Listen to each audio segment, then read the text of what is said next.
What's going on, everybody? This is James Grandmaster Facts Boyce, and you're here for another episode of the Facts Project. Today, very special guest, second time on the program, my brother. If Konkret Comics was the Wu-Tang Clan, Lonzo was RZA. Lonzo Starr, everybody. No, man. What's going on? Thank you for having me, bro. It's been years, man, of us knowing each other and coming to this table and Word. talking comics and business and growth. Every year it's another growth that we talk. And even aside from this, I think that we've had just like side conversations about just where indie comics are, and generally your company has been one of the like proponents of me getting involved in indie comics a lot more than what I have in the past. And I've seen your company do some amazing shit. I appreciate that, man, for sure. And that, I always credit you as being one of the first big names that I see that actually shouted us out. And it was a post you were making a post about I still got it saved on my phone actually. You were making a post about just how people could start looking outside of the big two if they're not giving you what you need. You Mm-hmm. were like, there's a lot of other content out there. And then you mentioned Konkret Comics, you mentioned Stranger Comics and people like that. And I was like, oh, that's dope. Let me send this man a follow. Click. I mean, And no, and that there it that was was there. that was me getting my start and everything like that. Like that was me like actually put my face to the camera, and I actually wanted to basically get people activated to the fact that there are other comics out there, regardless, outside of just Marvel and DC, that they have Yeah. no idea about. Like people go to Comic Cons and they're there for all those big ass trailers that come out and most of those productions. Yeah. They have no idea what goes on behind the scenes, except for the people Right. that Yeah. actually work it. Yeah. And I feel, that 2020 was a special year. I think when you made that post, that was 2019. Mm-hmm. It was like the end of 2019, right when we were just about to get rocking. I don't I think we just did our Kickstarter and all that stuff like that. But yeah, it was right when we were first starting to get rocking, and so many companies were emerging at the same time. And I was just flattered to be mentioned amongst the crowd because it was a crowd back then. And I quote this to Tyler Martin has said this in an interview. He was shouting this out as well, but he was like, "Yo, when we started out the race, there was a bunch of people on the front line running, and as the years go by, only a few of us are still running this marathon." And This is he very quoted, true. Stranger Comics, Concrete. He quoted people like that, and he said, "These are the guys that are front running the industry." So we're kind of setting a standard for what the quality is of indie comics. And for You know for what I mean? people who have no idea exactly what Konkret Comics is, how do you describe yourself? What is generally the pitch? So Concrete Comics, we're definitely the Wu-Tang of comics. We're some of the forefathers in fighting this misrepresentation war, getting representation back into the industry, and just claiming our own story, our own narrative. The term concrete it has a double meaning. For one, we all come from some form of concrete all over the world. We all stepped on the concrete, and we had to make our name where we were. So that's your concrete. That's who you are. That's your foundation.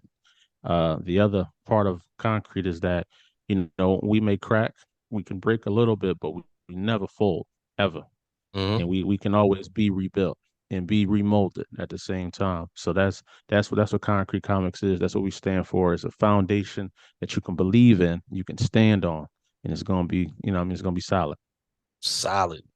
So the reason that we are here today, because I wanted to, of course, find some time, and little did we know that he had a shortened campaign, but we are mainly here to talk about Akolyte, which was the very first comic to come out of Konkret Comics, and we're at Yes, issue sir. 5. Issue 5, man. It's amazing. It's amazing. It's saying issue 5 just sounds. I didn't think. You know what I mean? I didn't. I saw this, but I didn't see it at the same time. You know what I Mm-hmm. mean? I Nah, that envisioned it, but I didn't. yeah, like to put it plainly, like this is your baby here. This was all Yeah. you. Like this is the concrete does have many forms and many branches, and this is pretty much the cosmic side of Konkret Comics. with Acolyte. Yeah. Yes, full blown superhero, but more so the cosmic genre of comic books within Yeah. Concrete Comics. Now, Mhm. when you when you basically were involved in, of course, in building this evolution, you're the mainstay of basically running this business, president, CEO of Concrete Comics, but yet you have to take off the CEO hat and put on the creator hat to come up with this from time to time Yeah. again. So, where would you say you are at with this character? It's been since 2018 you started with Acolyte? Uh, the thought started 20. Well, I wouldn't say the thought. It's a funny story, man. I had this song I wrote. I wrote the song in like it was like 2014, 2015, and it's called Moonwalker. And I'm just Mm-hmm. rapping like I was rapping kind of like as if I was a superhero that landed from the skies and boom, boom, boom. I'm trying to tell my girl like where I've been at without telling her where I've been at, and Mm-hmm. I'm rapping like that. But when I created Acolyte, the song was like perfectly catered to him. So it was Mm-hmm. almost like subconsciously I already made Acolyte in my head. I just never thought I would make them in a comic book form. But I used to always I never knew what nerdcore rap was, but Mm-hmm. I kind of always did it. You know what I'm saying? I always did it. So when I got into this industry, this comic book industry, and I realized that was an art form, I was like, sheesh. You know what I'm saying? I've been making comics my whole life. I didn't know it. You know what I'm Mm. saying? Um, but yeah, nah, the Acolyte, it's very interesting. I don't know if you saw the series I did the other week when I was promoting the Kickstarter. I was doing the 5 facts that you may not know about Acolyte, Mm. and one of them was one of the facts I dropped was that the first iteration of Acolyte, when I created him, he was a street level hero, kind of like a daredevil that had supernatural, that had spiritual based powers. Did he still Um, have the hood? because yeah, he still had the hood, he still had the image. He didn't look exactly the same. He had more of a Batman aesthetic. He had like a belt. He had equipment, Yeah. but he had a little bit of ability. And our my friend convinced me. He said, "Bro, I feel like Acolyte's dope," but he said, I know you. I know your heart. You want to go cosmic." You know what I'm saying? And I was like, that's true. That's all my favorites are cosmic, Silver Surfers, Supermans, what I mean, Mm-hmm. Martian Manhunter, those are my favorites. Right. And so and in a way, I was limiting myself because I was gearing my project. When I created Acolyte, I was more so thinking of film. I wanted to do like my own little live action Daredevil type show. So that's why I made him something that I felt the budget wasn't going to be crazy. Mm-hmm. Something that I could do, something I could jump over staircases with. Little did You you know what I'm know. saying? Little did I know. But, so then when, he changed to a cosmic, and that's when I really started molding him and getting him to where I wanted him to be. Um, so from issue one, you kind of get a little glimpse of his origin. It kind of issue one starts you at the end of his origin, like when he's how issue one ends would be the last chapter of the origin. Right. Issue two is actually issue one. You know what I'm saying? But I wanted to have the Star Wars effect where I gave you like episodes 4, 5, and 6 first. And then Mm-hmm. as the story goes, I'm giving you sneak peeks into who he was before he became Acolyte. So Mm. right now, yeah, right now I'm really just in the story. I'm really just developing. I want the fans and the readers to understand who he is at heart as a hero, why Right. he's a hero, what motivates him to be a hero. This next arc after issue 6, I'm going to tap into who he is personally, how what he gets into, love life, maybe a little something, something. What his favorite foods are. Y'all gonna see that side of him, and that was basically my mindset. So yeah. The one thing about, okay, so the origin story brought forth that it was like almost foretold that as a young man at some ripe age, he was going to acquire this power scale that was going to be beyond anything on Earth. And it turns out that through issues 2 through 5, he is never safe. Oh, it's never safe. But you got to think of it as a time gap too. Issue one to issue two is a time gap. 'Cause he was when he first got picked up by King Kalan, he was probably about He's probably about 16. Right. Because the travel between Earth and where he got to was about a 2 year travel. So when he originally got, gripped up, he was still young, and he trained with Kalon for 2 years before he met that, his quote unquote father, Mm-hmm. who kind of evolved him. So then there's a whole nother arc in between issue 1 and issue 2 where he's just with his pop, and his pop's taking him to meet like some, like I can't wait to tell that story, bro. Like he's meeting some, like if we had Celestials in concrete, they would be like these type of guys. Like he's taking them to meet the pillars of the universe, Right. and like, yo, you need to know what this is, what this universe is. So, Mm. I mean, I've been plotting on that story for a while, but that one's gonna be dope, real dope, because he goes through a lot of he goes through a lot of threats there, and he kind of finds out that his pop's not the only one of his kind at the same time. Yeah, you almost come to find out, like in that first issue, that the King Kalon and Acolyte dynamic is almost close to like a Master Roshi Goku type deal. Like you gonna be Yeah. up here with me for a while. You can't go down there until you ready. Yeah, yeah, and see, King Kalon is dope because Abner, his pop, the reason why he picked Kalon to go get him, because, well, for one, I hinted towards it. If you read in issue 1 when Cosmosa showed up, she came there for a reason, and that's one of the facts that I dropped too on the series is that a lot of people don't know in issue 1, Acolyte was actually supposed to be existed. He was supposed to be wiped out of existence by Cosmosa, but her Mm, God told her. Her God was like, "Nah, he gonna be something to watch." You know what I'm saying? So let's let him chill. But she was coming because Abner wasn't supposed to be out here procreating like that. You know what I'm mm, saying? With lesser beings. So she was about to just come and just get him up out of here. But that's why she was kind of playing with him, like, he looks. I would think he would be bigger from what you said. right. You know what I'm saying? But yeah, like why he sent Kalon, man. And I tap on this in the volume 1 source book that is out now that you can only get at Comic Cons. But I Mm, tap into it that King Kalon is one of the only humans that Abner respects on his same level. Because he's like that type of guy. He's the king of the world. right. Think about Black Panther, think about Wakanda, but as a planet. You know what I'm saying? And that's what he runs, and he's one of the most honorable cats in the universe, and he's probably one of the best hand-to-hand combat fighters in the universe. Mm, So he said if anybody can teach Acolyte discipline before he comes to me, and I got to unlock something that he could destroy the planet with, let me teach him some basics, and I want him to learn the Kalan way. You know what I'm saying? So mm. yeah, So with Acolyte's return to Earth in issue 2, and him now basically being introduced to his own type of Lex Luthor type character in Mr. Block.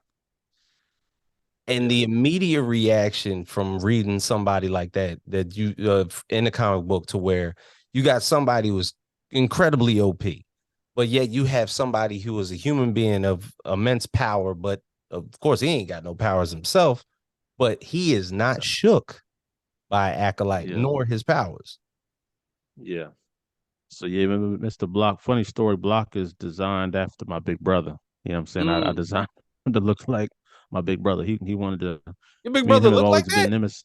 Yeah, exactly like that. Big bald head with a big beard, man. And but now the in issue 2, I wanted the readers to understand Acolyte he's been on Earth. He's just been chilling. Mhm, He's done things. The world kind of knows him a little bit, but he hasn't had an event that was big enough to make him come out and the cameras like catch him like full blown. You know what I'm mhm, saying?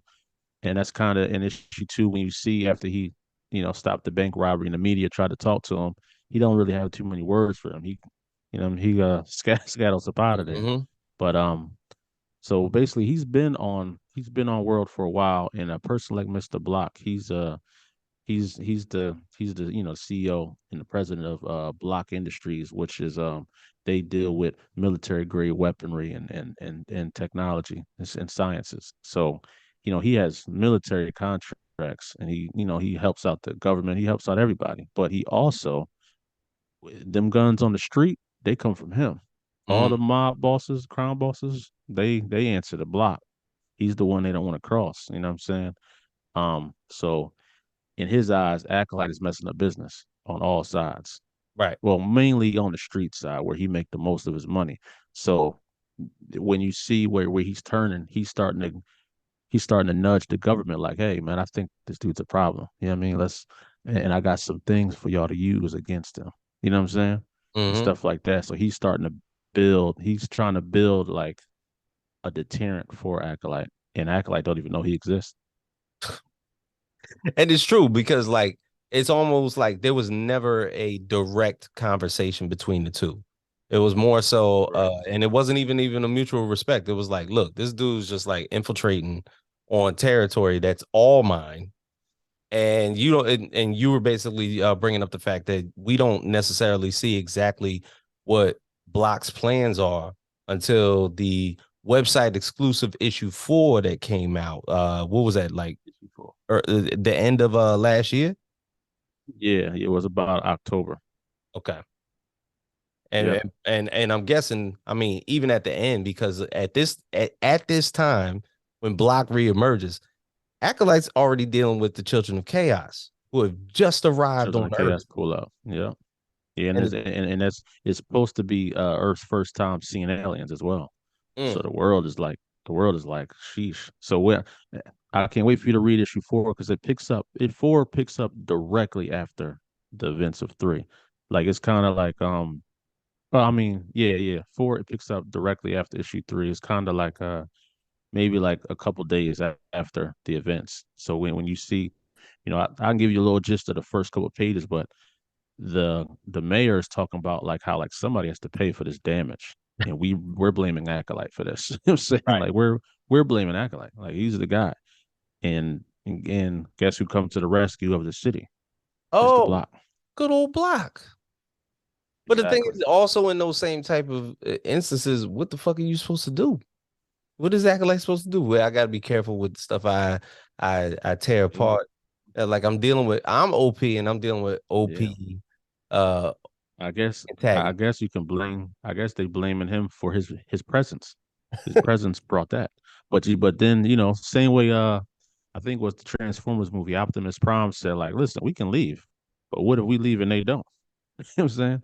So Yeah. that's the kind of premise of acting like, oh, listen, I could have been off world. You know what I'm saying? They'd have pulled up, y'all would have been done. So Mm. I'm here. Well, Live with it, man. and even in issue 4, basically with the turmoil that was happening with the Children of Chaos, Acolyte finds his first ally, Yeah. Yeah. and His it name is turns out, Sith Row. yeah, it Sith turns out to be Cithro. Sith Row's turned to be he's like a fan favorite too. Like people are dying for more Sith Row, man. He's one of my favorite characters as well. He's probably like I think his nickname would probably be like the most dangerous weapon, the most dangerous weapon in the world, and it's him. So Well, yeah, he's with him, basically, all right, if he's sort of like this cybergenetic military grade type of weapon that's out there, and Mr. Block owns all these military contracts and all this weaponry around the world. Who's to say that Cithro has never worked with Block? I would say that technology that he has comes from that industry. You know what I'm saying? Mm, Block is deep into the super soldier program as well. So yeah, he's in all of it. He does, he it's not just a weapon. Well, I guess it's weaponry on a on a biological status as well. You know what I'm saying? So he's tapped into the whole like whatever weaponry science y'all are trying to get. I'm in it. I'm mm, the guy. Because the thing about Block, and I mentioned this in the source book too, so I'm not spoiling nothing for y'all. Y'all can read this like right now. He's one of the smartest minds on the planet. mm, So he's not just a brute. He's a brute for sure. He's a ruthless brute. My obviously my inspirations was, a kingpin mixed with Lex Luthor. How can you mix the brawn with the brains? And I yeah. thought that was a perfect blonde. Like Kingpin is smart, but he's not building things like what I mean. He just hires people to do it. Like he'll hire Osborn to build him some stuff, and he'll scare Osborn like, listen, bro, you know what I'm saying, if you don't do that, you know what I'm saying, if you don't do that, I'm just gonna take it anyway. So that's kind of what I wanted to mix with Mr. Block, man, and I want the people to I kind of want the readers to root for him a little bit as well, because Mm, it's like sometimes you want to see the bad guy win. Um, it's very true. you know what I mean? Yeah, it would be because it provides the best cliffhangers. And even Yeah. in, I guess, outside of issue 4, we get to this brand new Kickstarter, your return to Kickstarter with issue Yes, 5. sir. And here we see Acolyte outside of Earth. And yet, Yeah. even he's never, once again, like we said earlier, he's never safe. So I like was safe. you titled this Yeah, one five. Darren's Yeah. Cry. hmm Yeah, yeah. Five is dope. Five is probably one of my favorite. Five is probably my favorite issue, man, because it's like, I've been building to get to space. I've been my issues have been building him to have to go out there. So now I'm there. So now I'm I'm creating shit. So I'm Mhm. going crazy. And he's on his way. I can give a brief synopsis to it. He's literally on his way to go get information about the Children of Chaos. And on his way, he's traveling light year speed. He's just traveling.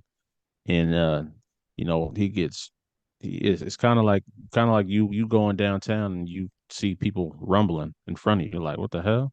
Do you intervene and stop it, or do you just go around it and keep moving?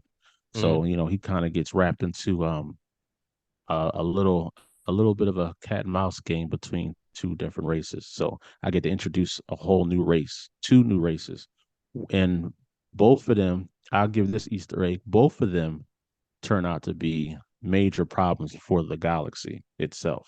Mm, And even though it's a cat and mouse game, one is the victim, one is the predator, but they're both predators in their own right. mm. So it's kind of dope to introduce that. The one race, you know, I don't want to say their name because it'll kind of give away something. It'll Okay. kind of give away, why I named the title what it is. Hmm. But basically, it's like a race that's been being bullied. And once the victim gets power, they sometimes become a bully. And Hmm. that's kind of what happens with these people. But one of the dopest things in this issue is that when they see Acolyte, the shorty like, oh, that's him. And he like, how y'all know me? And they know the symbol. They know the symbol of the Supreme. So a lot of Hmm. people they heard of the Moonwalker in the cosmos. The Acolyte's never even seen him, but his name is starting to ring bells out there. Dang. And now, can you describe exactly what Darren's Cry, what the title that you named this issue is about, or better yet, what it Yeah, means? yeah. Theron's cried. I would say the word Theron isn't like it's not a term. It's the name of a people. Mm. You know what I'm saying? If that explains it, you know what I'm saying? Okay. Um, yeah, it's the name of a people, and they're at this moment they might have been scared for their life at the moment, and just so happens somebody just in the neighborhood Mm. and they kind of show up. But it's like this issue 4 and 5 are some of my favorite issues because I guess you can use the term filler issues in the Yeah. arc, but they're filler issues that lead to the next arc. You know what I'm saying? So they're not pointless issues. They're like, yeah, I'm gonna show you something here, and we're gonna come back to this. Mm. But while we're on the way, let me stop some places to get you introduced to other things in the universe. You know what I mean? Dope. Now, as far as a company, Concrete Comics being as established as they are, I remember when you guys first started out, there was literally these 3 issues. It Three was issues. That's it. Absolver, Acolyte, Absolve, Rodina. and that was it. And the thing Yeah. is, you've all had the opportunity to grow your characters. Some of you guys have been able to dive off into other storylines that you wanted to create. Um, even Daniel Calvo, your former editor, is now a creator. He's been able to put out 2 stories himself with Stories. Tenoch Yep. and Andy Starboy. Onaji, of course, doing his pre-productions and putting Yeah. Drafted out there, which is almost like a physical manifestation of Odina being brought to the Right. screen in an indie film. You got Hmm. Jamel basically always creating and still has Absolver in his belt. And Always going crazy. and and always go Always crazy. going crazy. Always going crazy. Yep. And literally, even through all of that, the company's still growing.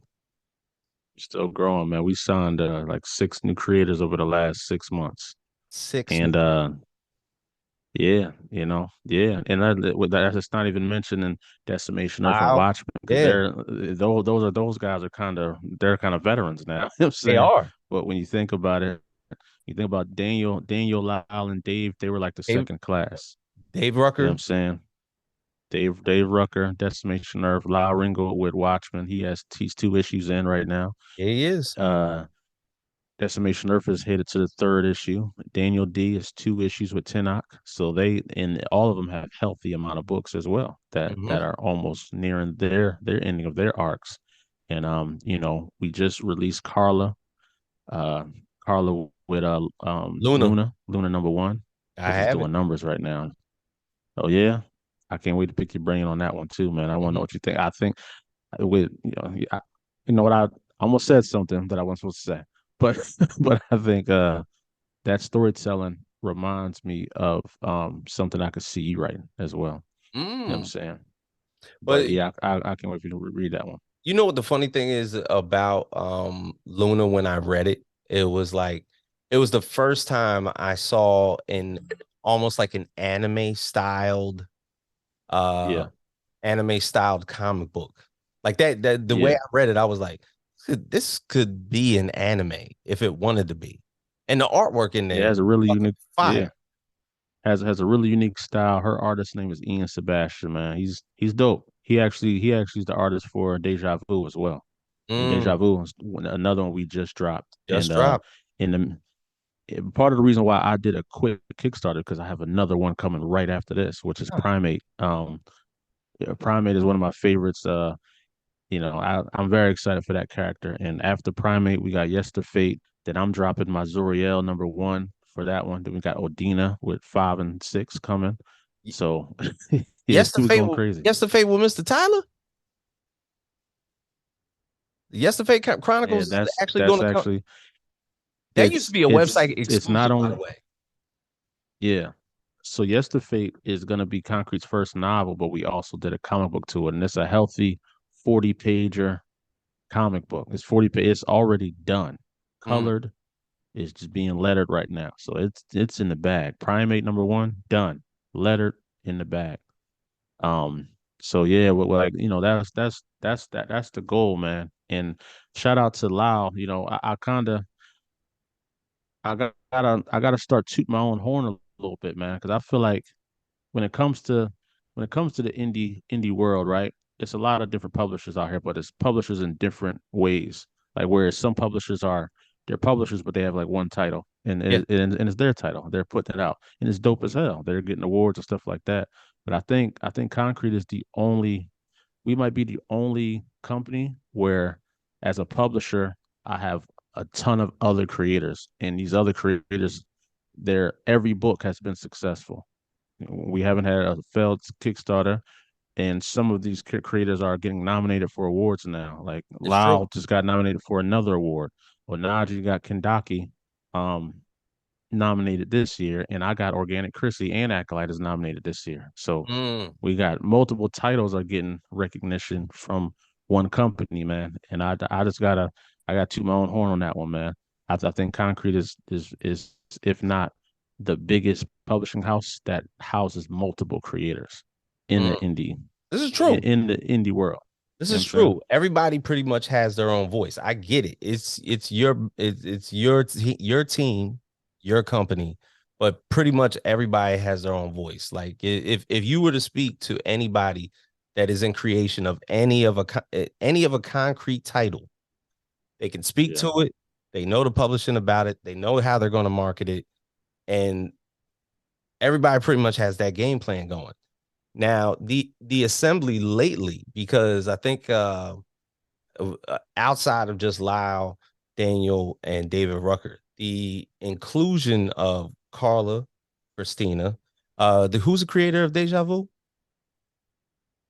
Is Jari Cecil.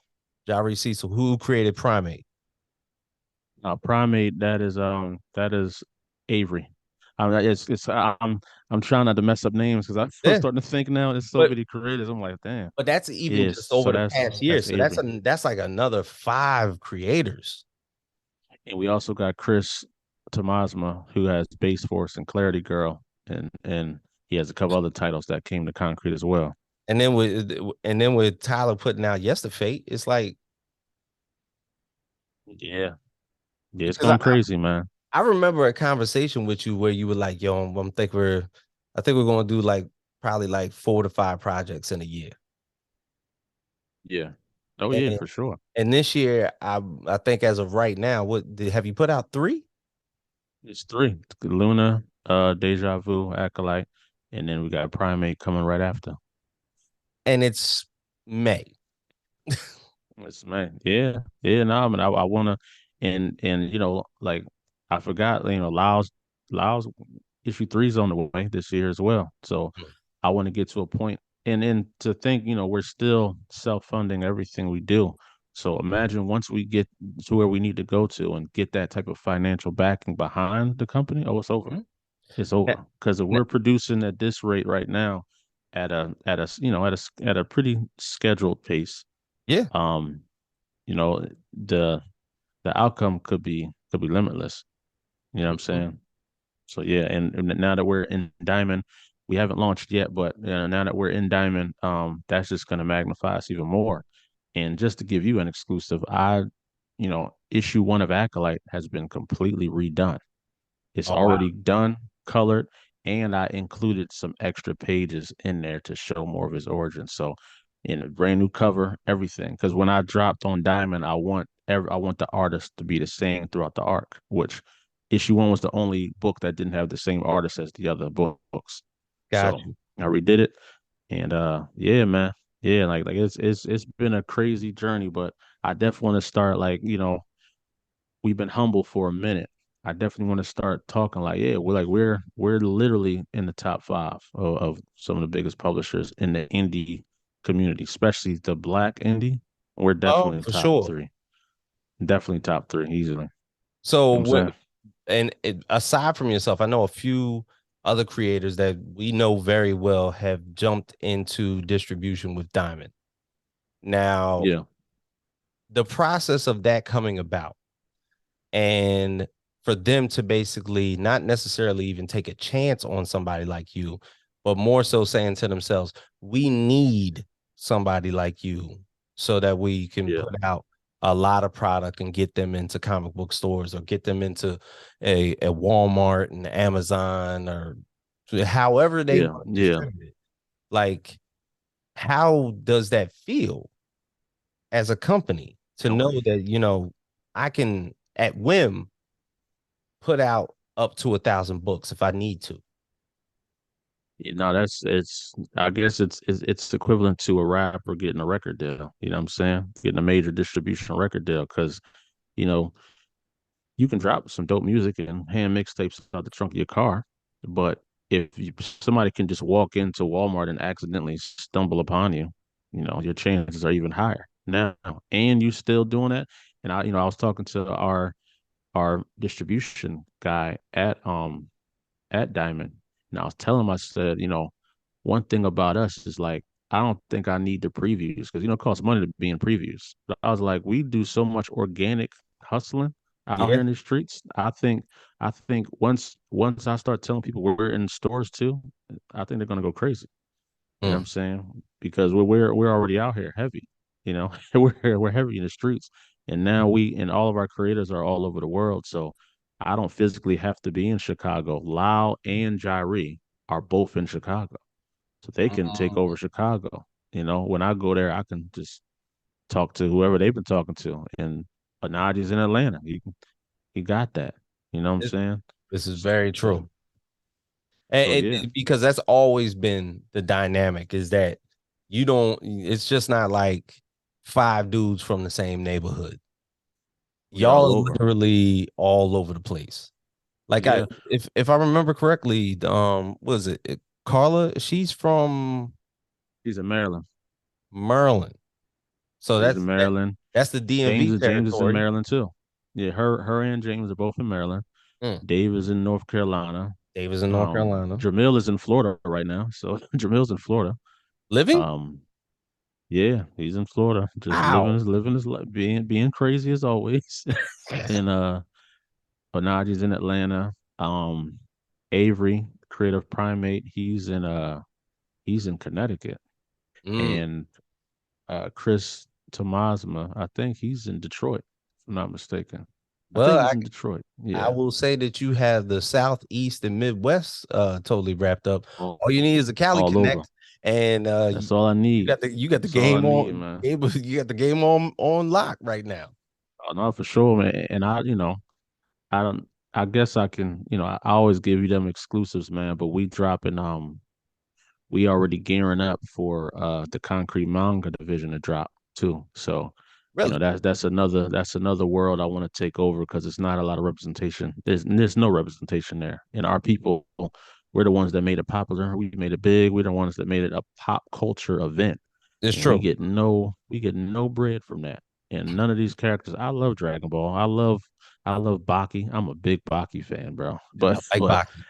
I'm a big Baki fan, so I wanted to create my own type of fighting type style thing like that. So be on the lookout for Golden Gloves, man. It's dope. But the one thing that I'll say is dope about what I'm doing with Golden Gloves specifically is that he exists in the superhero world as well. But in the superhero world, he's more like a superhero. But what he does offside, he be in the fight clubs getting it in. You know what I'm saying? And it gets real, man. It gets real. So nah, yeah, but that's always been my plan and my goal. Like I want to be one of the big three. I want to be I want to be what a lot of the old heads at this Comic Con say. Somebody said to us, they said, "Yo, Concrete is what Milestone was supposed to be for us back in the '90s." It's very true. And I was like, "Sheesh." Yeah, That is man, a true statement. that's a heavy weight. You know what I'm saying? It's very heavy weight. I'm gonna be honest. I really don't know too much about Milestone. I knew Static, but I really didn't know the other guys, and that's Mhm. due to the lack of marketing and promotion DC does for them. They don't want them to blow up, and that's why they don't. But when I heard the old head say that, I was like, damn, You mean more and I so was like, they they didn't promote them, and then the company just went stagnant for like close to yeah, 20 years. And it wasn't that yeah, they didn't promote them; they just didn't do anything they didn't do nothing. Right? until Yeah, recently. yeah, because I think somebody was telling me that the Milestone run was only like 4 or 5 years, right? Yeah, and Like four or then five years of it was content. like the room went dark. Yeah, I do think too that I think they're, you know, and it's no disrespect. I guess this is my eyes viewing it, but I feel like the characters didn't have iconic enough looks. That's probably why we didn't. Static has that look.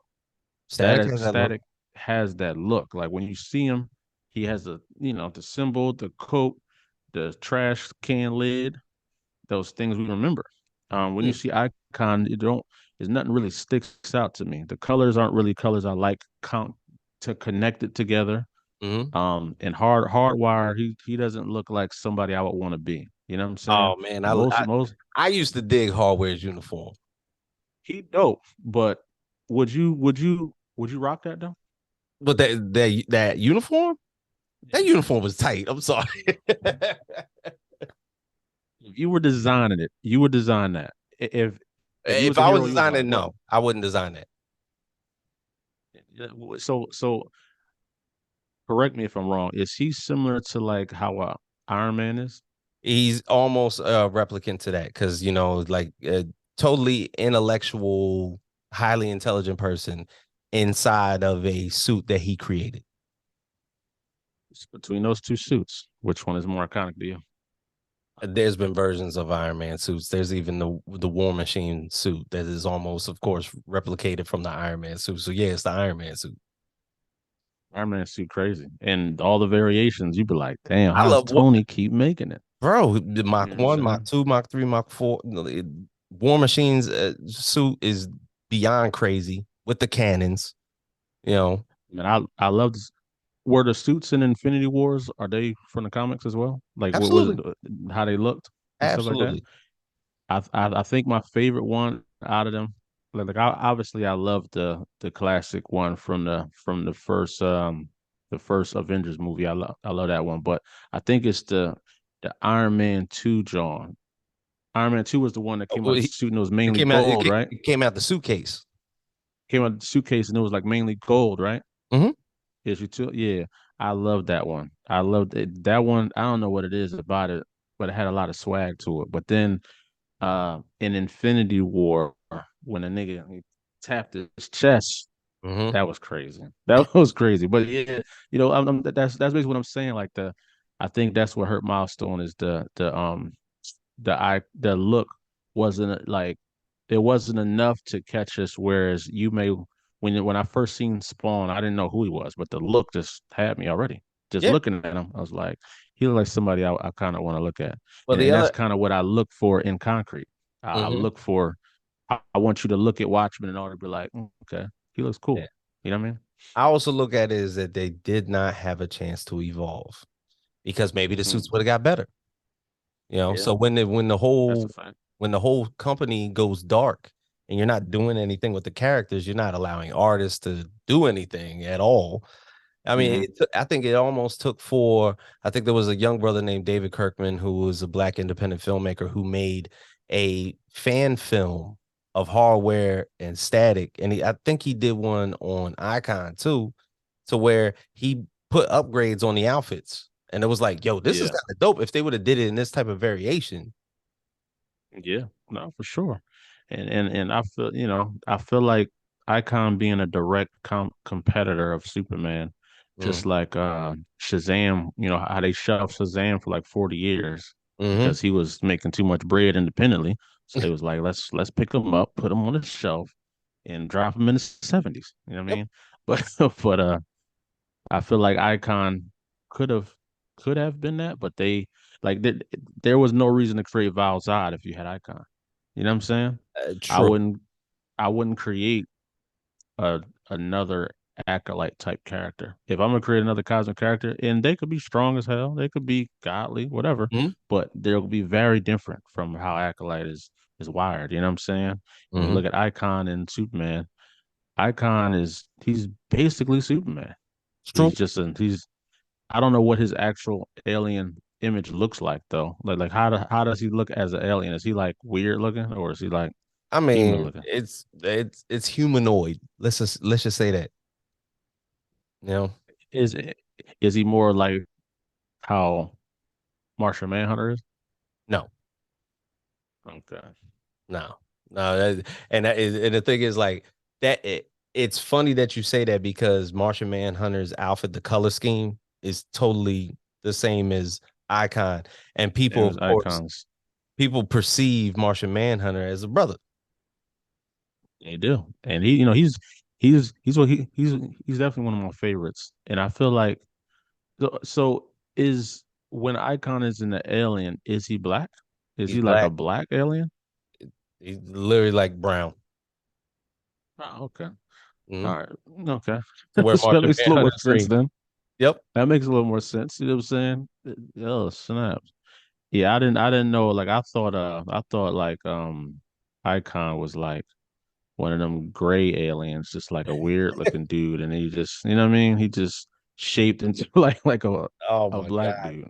I never knew I never really read Icon. I started reading the new one, the new one that dropped Yeah, like the what new was one that that they last dropped year? because all the I started milestone checking stuff that came joint out. out.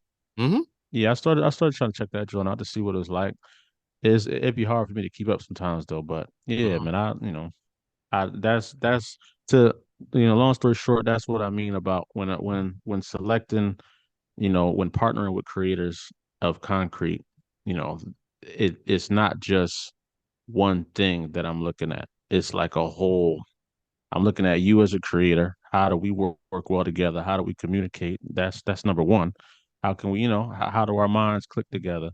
Then what is your story? And then when hear a story, I'm thinking of, all right, what are we missing in concrete? What don't we have? Yeah, And if you have something that we don't have, you got a good chance of being in here. But if you come in here with something like that's like Absolver, I probably won't even look at you. right, Absolver is Absolver, and that's who he's going to be. You know what I'm right. saying? Nah, I get it. Now, with everything that basically you're doing that for this year, like how, and I know you guys are very proactive in your planning. How do you top everything going into the next year? Well, next year is our 5th year anniversary, man. So Mm, we wanna, we want to make some announcements, some big announcements for next year. Things people have been asking about. People want to see some events. They want to see some things like that. They want to see some collections. Y'all gonna get that, and it's iconic because our 5th year is when we're gonna really start bringing out trades. I mean, Acolyte's gonna be a trade. Odina's gonna be a trade. Absolver's probably gonna be a trade, and we're gonna start going into that realm. You know what I so mean? Acolyte is a 6 issue volume one. Yeah, 6 issue volume one. Odina is as well, and Absolver maybe a 5. Okay. And Tanakh is a 3 issue, you know, Really? art.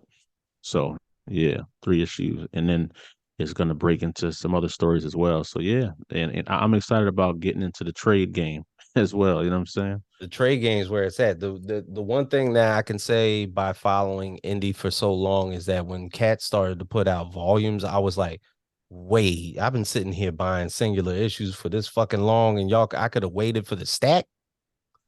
Wait for the stack. Yeah. Yeah, no, and that's kind of what I meant by once we get the financial backings that we need to really do what we're doing. When we start creating, we're gonna create that whole trade. We still some collectors, some fans still want single issues because people want to test their food before For they sure. eat the whole plate, Yep. and even that's a testament in itself, man. When you said in the beginning of this, we're at issue 5. Some books don't make it past issue 1. This is true. You know what I'm saying? Odina's issue 5. Solver's up there. Well, Watchmen, people are wanting that 3. People want Decimation 3. They want these issues. So that's Hmm. a testament in the creators, man. They're great storytellers. They're writers. Some people do not make it past that first issue. If they make it past the second issue, they might get you on that second issue. But Mm. if it ain't giving you what you need, you might be out of there. Oh man, brother, this is always good chopping it up with you, man. And as we are talking, I am hoping to get this out because issue 5 is closing down its Kickstarter tomorrow. It's already funded, but Yep. the Funded campaign ends tomorrow. So 12. I think it ends at 12. I think either 12 or 11. mhm, One of them times. It might be 10 actually. I don't know. I don't know. But yeah. Yeah, because the last time you checked it was, what was it, 15 hours? 16. 16 hours? Yep. Yeah, I think 16 is 10 o'clock, right? Yeah, around like 10 o'clock. Jeez. Well then. I got more promoting to do, man. You know what I'm saying? Do. And I got to do that as well. So for your main man, James Grandmaster Facts Boys, Lonzo Starr from Concrete Comics, thank you for being here, brother. We are out.